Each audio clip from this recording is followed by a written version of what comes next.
Hello, मैं Arvind Mathur, associate professor in physics government MS college Bikaner.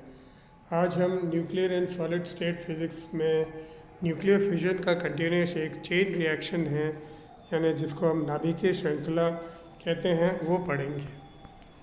जो chain reaction क्या होता है, पहले कि हम जानते हैं कि न्यूट्रॉन के संघात से भारी नाभिकों जैसे यूरेनियम का विखंडन होता है।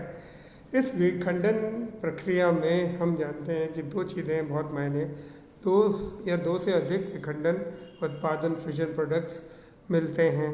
भारी नाभिक का विखंडन होता है और उनके लिए विखंडन एनर्जी 200 ग्राम प्रति न्यूक्लियॉन की ज़रूरत होती है और विखंडन अभिक्रिया में द्वितीय न्यूट्रॉन्स यानी सेकेंडरी न्यूट्रॉन्स का प्रोडक्शन होता है। ये उपरोक्त इन कंडीशन से हमें ये पता है कि हैवी न्यूक्लियस बम्बार्डमेंट और फ्यू इलेक्ट्रॉन्स को एमिट होता है और मोर एवरेज हम ये कहते हैं कि न्यूनतम विखंडन औसत प्रत्येक नाभिक के विखंडन से दो या दो से अधिक लगभग 2.5 न्यूट्रॉन एमिट होते हैं और 100 न्यूक्लियोटाइड अगर विखंडित हो तो लगभग 250 न्यूट्रॉन्स का प्रोडक्शन होता है। तो ये जो 250 जो विखंडन होते हैं, ये पास में और यूरेनियम प्रोडक्ट्स हैं उनका विखंडन करते हैं उससे और अधिक, और ये प्रक्रिया चलती रहती है। प्रक्रिया अनोर्गेस पर होने पर होता है अधिकतम तीव्रता से प्रगति करती रहती है।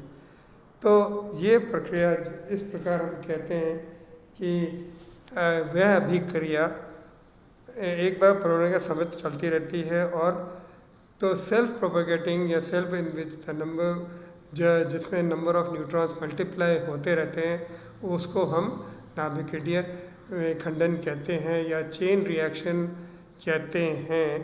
और ये तब तक चलती रहती है कि जब तक सारा का सारा विखंडित मटेरियल या जो सारा यूरेनियम मटेरियल है वो विखंडित नहीं हो जाता। इस विखंडन को मैं इस डायग्राम से डिफाइन कर देता हूँ कि एक न्यूट्रॉन ने एक यूरेनियम को विखंडित किया, उससे और नाभिक न्यूट्रॉन्स प्रोड्यूस हुए, उन्होंने अन्य को, और ये प्रक्रिया सतत चलती रहती है और ये तब तक होती रहती है जब तक कि सारे के सारा मटेरियल समाप्त नहीं होता। हम ये कहते हैं कि उपयोग से ये प्रतीत होता है कि अभिक्रिया एक संभव प्रक्रिया है, परंतु ये व्यवहारिक रूप से स्वप्रतिशी या सेल्फ सस्टेन्ड प्रक्रिया होती है और एक कठिन, क्योंकि इसमें निम्न समस्या होती हैं जिनका विवरण हम आप कहते हैं कि बहुत सारी समस्या होती हैं।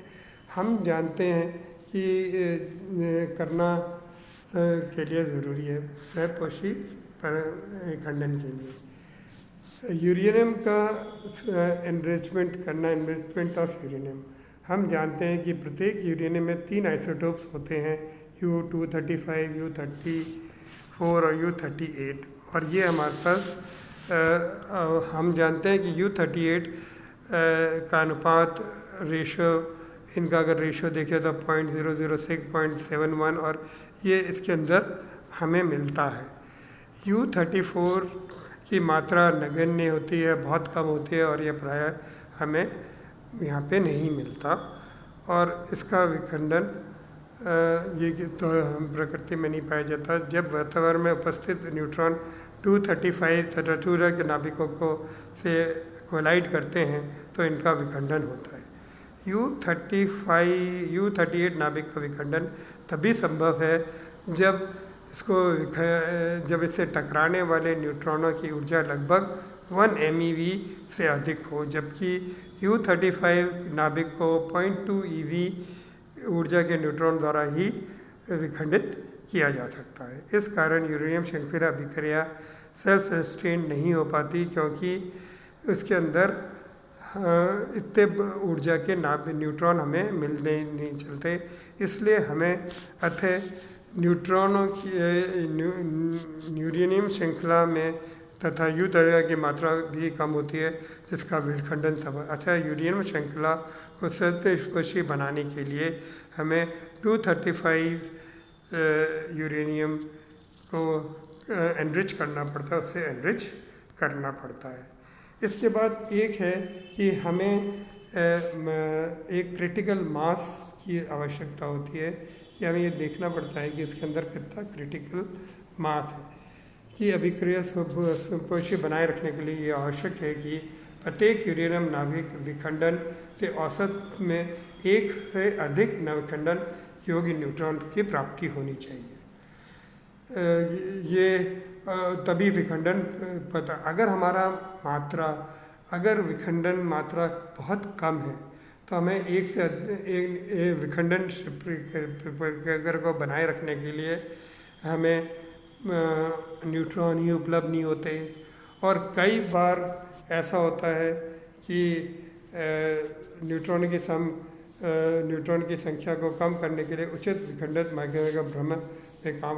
कई बार मास इतना अधिक हो जाता है कि उससे एक से अधिक बहुत ज़्यादा नाभिक प्रोड्यूस हो जाते हैं और ये भी हमारे उसके लिए लाभकारी नहीं है।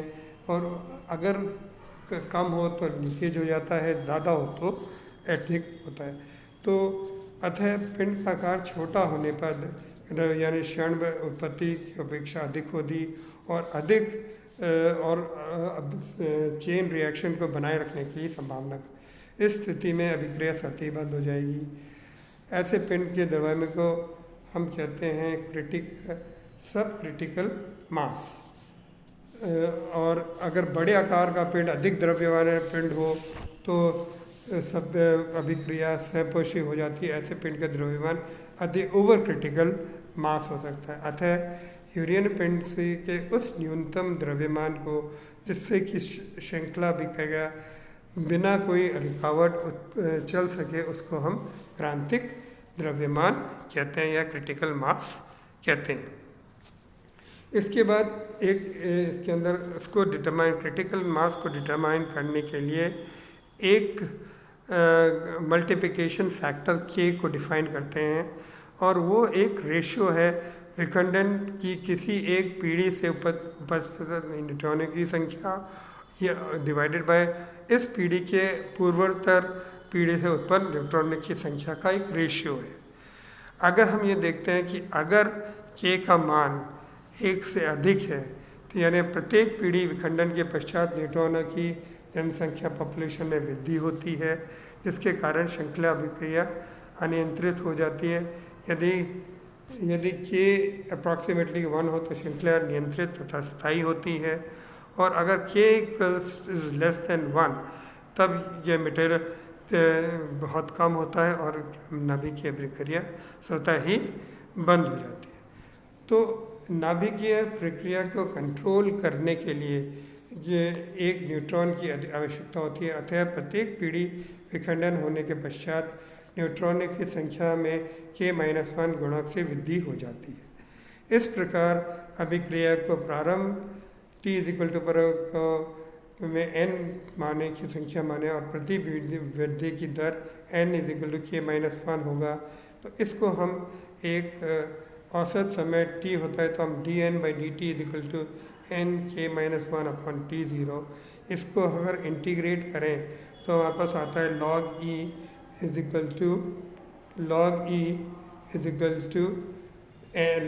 n अपन k-1 t0 प्लस c और ये हमारे पास आ जाएगा at t = 0 n = n0। तो हमारे पास n = n0 exponential k minus t = 0।